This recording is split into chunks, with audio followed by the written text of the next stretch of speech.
Chapter 1. Trouble. Sena completed a number of superspatial jumps and jumped back out to normal space. Apparently, this is their destination. Kerchi turned to Sena while watching the monitor emit a warning sound. The monitor relayed a message urging a route change, but Kerchi immediately turned it off. Miss Kerchi. Sena for a moment directed a look of embarrassment to Kerchi but remembered their mission when he saw the monitor. What is a non-invasive area? The owner has passed away and his foundation is the administrator of this planet, but in reality, it seems that this is a sealed-off area of space that was designated as an important heritage area for the Galactic Federation about 10,000 years ago. What is a sealed-off area?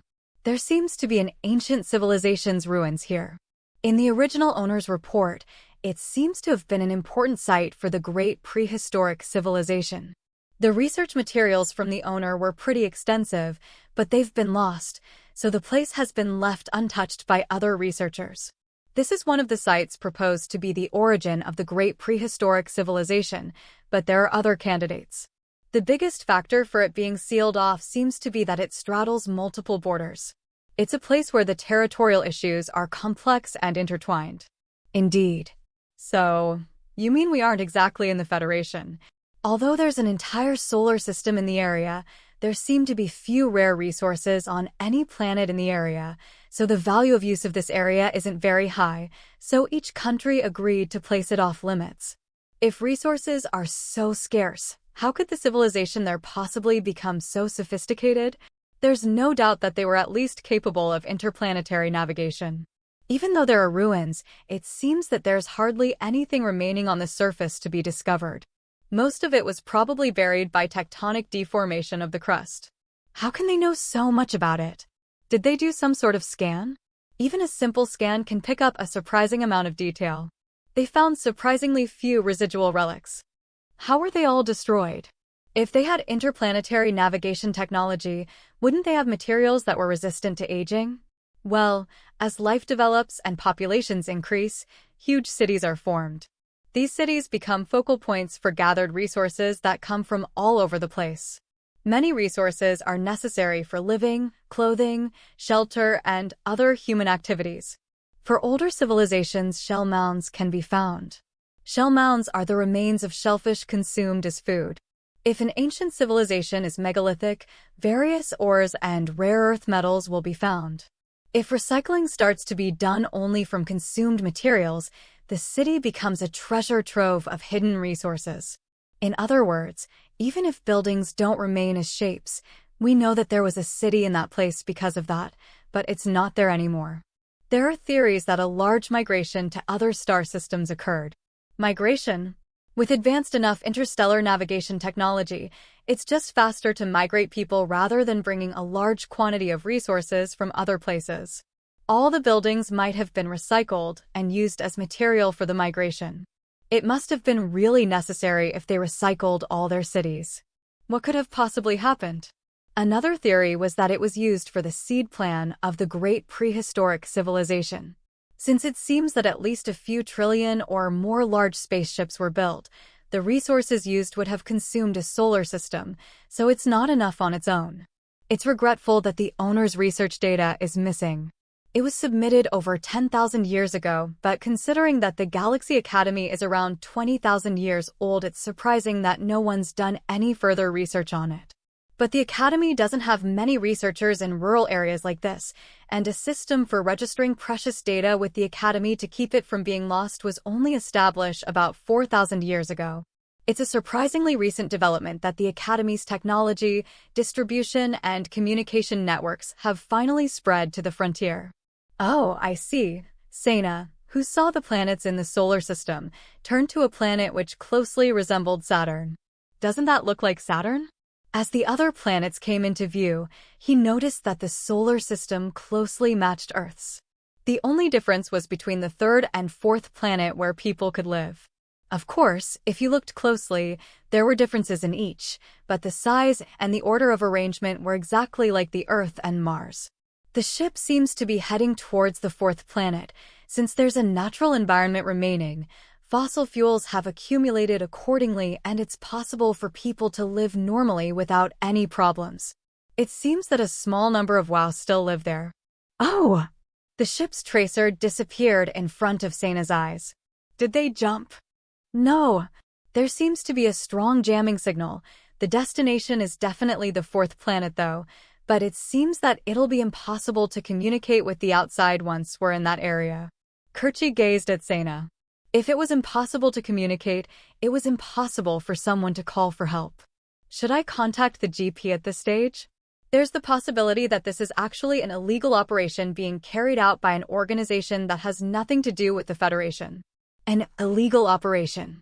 Do you mean space pirates? Whether it's the military or the GP, it has to be somebody who's working with the space pirates. Sirio's parent company was carrying out commercial transactions with the Daruma Guild, and it was possible to buy back the cargo taken by space pirates through various channels. Even Seina had gotten acquainted with space pirates such as Ryoko and Kamachi in only a short time. So, it was only natural that there were space pirates who came to deeply associate with certain other organizations after so many years. It was just like cops on the take and gangsters giving out information on Earth. I think we should ask for help from the Earth. Is it okay to call the Earth? With their fighting power, we can recapture Fukuchan. The Kamadake was brought in there too, wasn't it? It's likely that the Kamadake was loaded on that ship. How long is the arrival time from the Earth to here?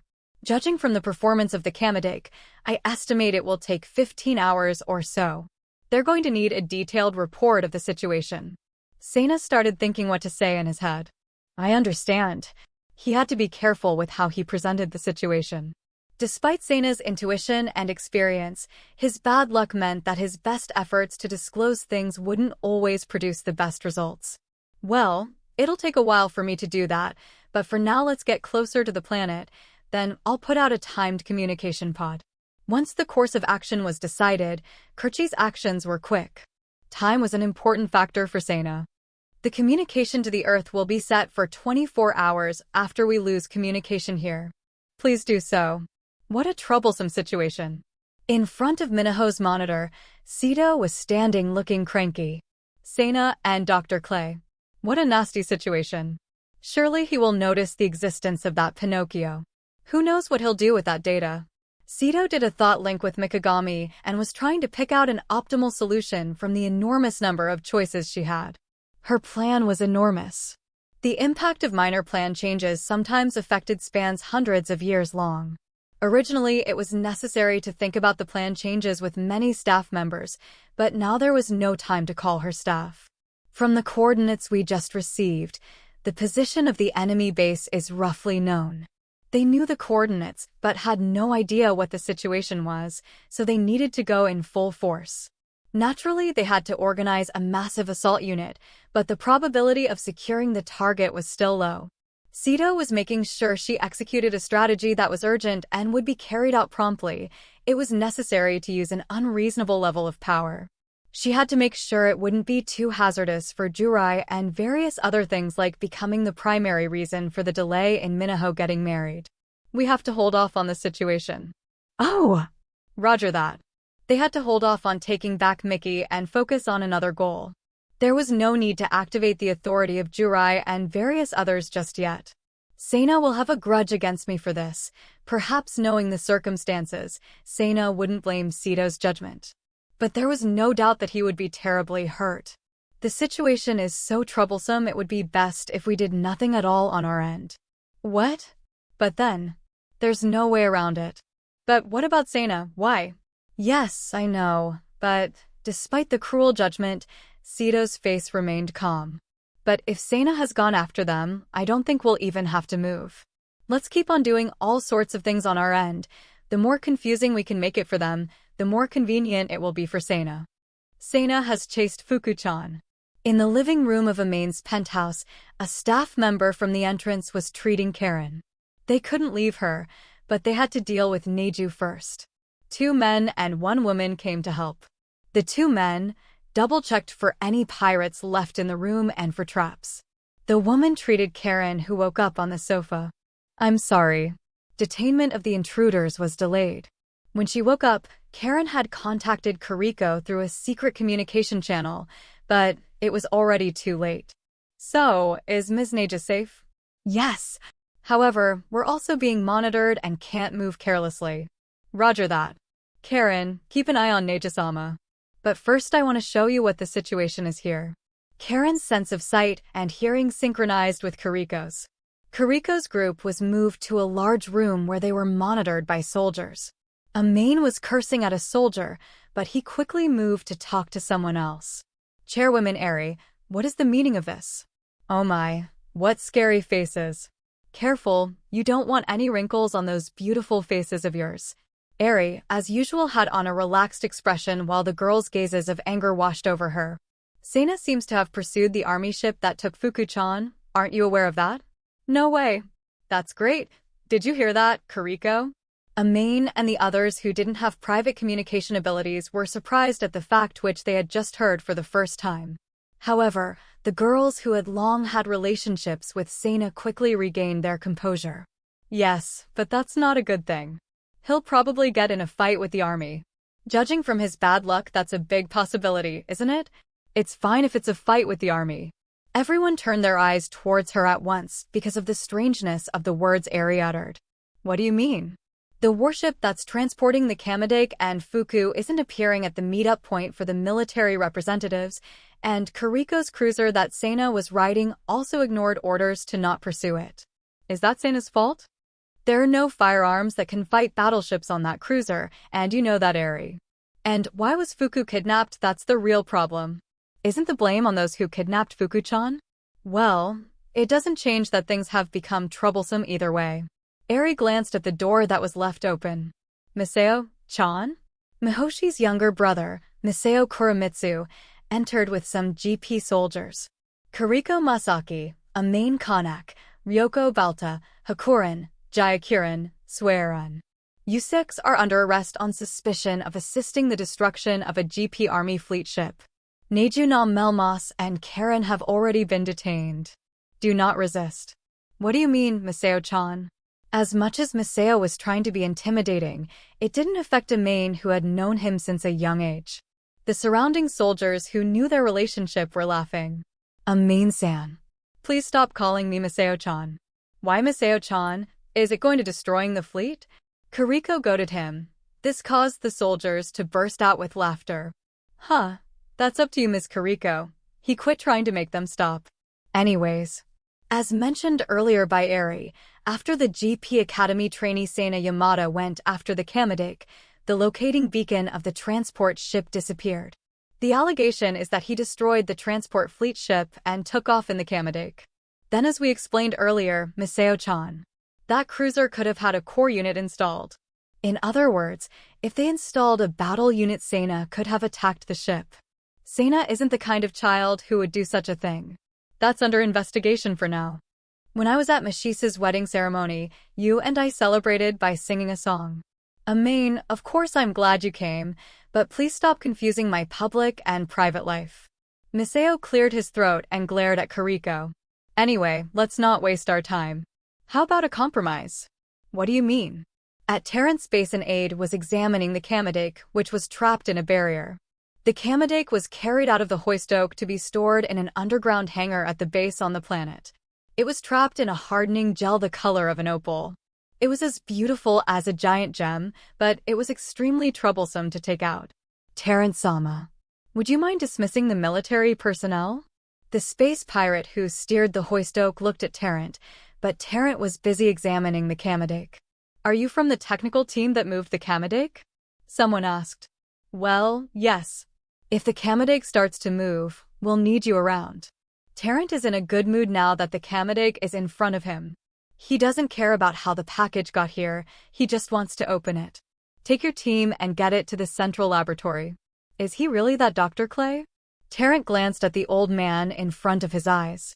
The grandiose attitude and sharp eyes he had gave off an atmosphere that wasn't ordinary, but he was in prisoner's clothes and holding a thin and dirty wooden box as if he cherished it. He didn't seem like a legendary philosopher at all. Moreover, he gave off none of the atmosphere that was common to the researchers Terrent knew. I don't care what a young man like you thinks about me. If you pay me money, I'll provide whatever skills you need. You bastard. Oh! Terrent's men stood up at his irreverent attitude, but Terent hastily held them back from behind. Another one of the technical chiefs couldn't hide his discomfort. "I've got it." However, the sense of incongruity that Terent felt was resolved by the words Dr. Clay uttered.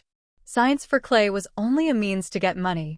It wasn't clear whether intellectual curiosity was ahead of his monetary desire in the beginning, or vice versa, but he clearly had grown to prefer luxury. Terent's researchers, conversely, were mostly those who gave priority to intellectual curiosity. "Well, I need full access rights to all computers." "What do you think I am, a fool?" The technical chief was angry at Clay's words. "How can I be expected to solve a problem you're having without access to everything you have access to?" Terent, you can't allow him to have full access.